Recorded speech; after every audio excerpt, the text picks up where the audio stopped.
Welcome back everyone to the Working Class Revolt. So I want to show you a clip here which for me shows more than anything the state of the country that we live in. It shows the two-tier system, it shows the brutality of the police force, and it shows the absolute attack on our civil rights. Take a look at this clip.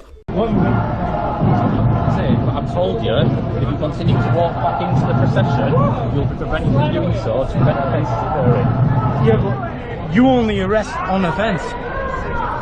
So until I commit an offence, then I want to hear from you. Until then, I don't want to hear anything from you. I'm going up there. I'm going up there with no intention of causing an offence.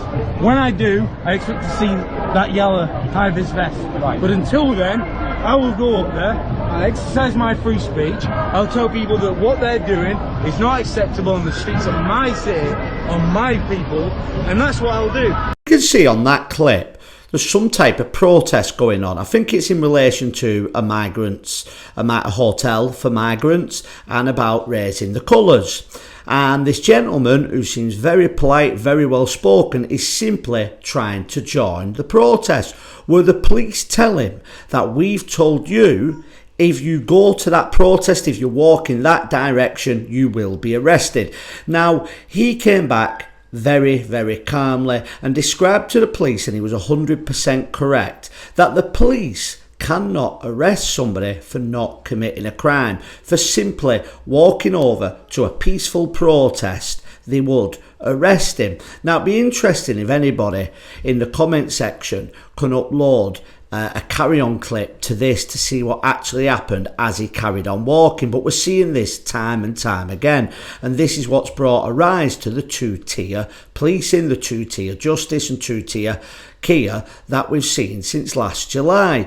Because when we see people who are patriotic for the country protesting, we see the police absolutely abuse the powers in order to try to shut down any criticism of mass migration, illegal immigration, or anything to do with the state.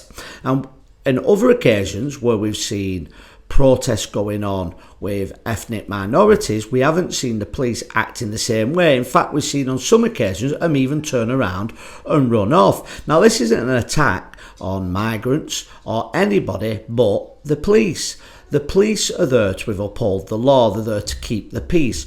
At what point of threatening to arrest this man walking into a protest to take part in it, was that stopping a breach of peace, or was it with upholding the law? Please let me know what you think. Let me know about any other clips like this that you've seen, and please like, share and subscribe, and I'll see you on the next video.